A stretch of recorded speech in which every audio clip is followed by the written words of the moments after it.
All right, we are just 5 days away from our Still Standing show on October 30th. And leading up to our event, we are dedicating this month to talking about breast cancer awareness and support, education, everything we need to know. Yes. A study in the Journal of Clinical Oncology shows that women with early stage breast cancer have a higher survival rate if they have a solid circle of friends. So our next guest experienced this firsthand during her own breast cancer battle that has now inspired her new novel, The Accidental Sisterhood.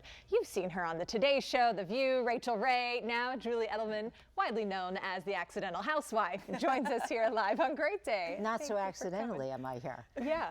And it is in some ways because much like you, Kristen, you never expect that you're going to be diagnosed with breast cancer, and particularly in my case, not particularly, no one in my family had it. And you think there's this myth that if it isn't in your family, you're immune. Well, clearly that's not the case. Right, yeah. So Now you, when did you find your breast cancer? You found it yourself doing a self-breast exam, right? I did. It was in January of 2023. I had just seen my sister-in-law. I said, you know, I need to go for a mammogram. It had been 4 years, my bad, because of COVID and things that had been happening. But I did monthly self-exams. And so 2 weeks later, I'm doing a selfie. And I find After a you little just lump. got a mammogram? No, I had said I need to go. Oh, you said, and then a And couple it weeks was later. just like, no, this can't be. But it could be. Right. And I thought, no, it doesn't run in my family.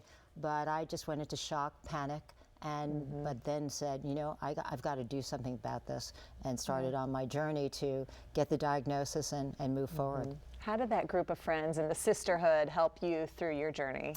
Well, you know, it was really interesting because my first sisterhood I look at is almost the group at Moffitt Cancer Center who got me through everything. It was, I remember the first day when they told me my diagnosis, which I was fortunate because of early detection, which will save your life or help you. And just FYI, and I think you probably know, the Breast Cancer Foundation has said that 360,000 women this year will be diagnosed with breast cancer. It's staggering. Wow. So at any rate, so when I came down and I was scared, I was crying, this woman hugged me who got my car.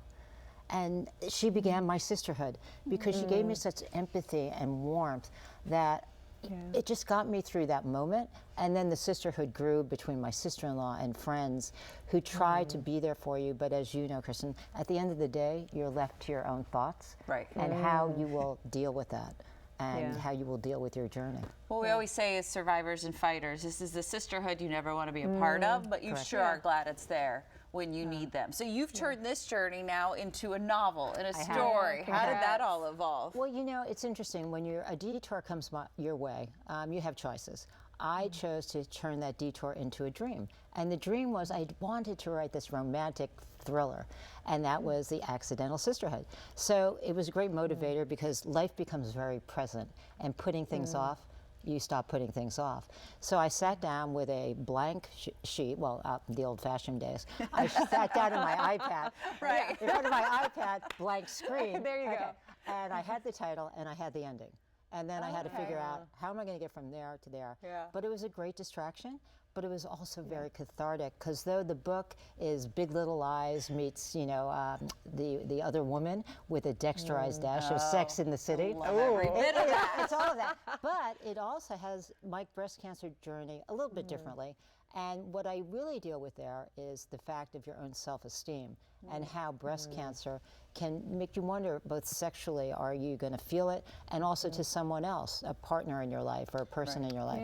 So it was cathartic, it was fun, it got me through, it let me fantasize, and so here I am, the Accidental Sisterhood, and it's just so exciting. And the power of sisterhood, again, being so Such a unique way to tell that story. Like, you're still getting the message out, right? But where you're taking us kind of out of it too, like on this little fantasy journey. Definitely out of it. Definitely out of it, because it's a tale of lust, lies, and love unraveled by the power of sisterhood due to this one man who's, you know, a little bit of fact, a little bit of fiction, or what I call faction, is what this story is about. This is amazing. You channeled all of that into this book, and now it is available, right? It is available on Amazon, and important, a percentage of all my book sales goes to Moffitt Cancer Center. Oh, that's great. Thank you for being here. You Congratulations. Thank you. We're glad you're cancer-free. Again, you can find The Accidental Sisterhood. It's out now and available for purchase.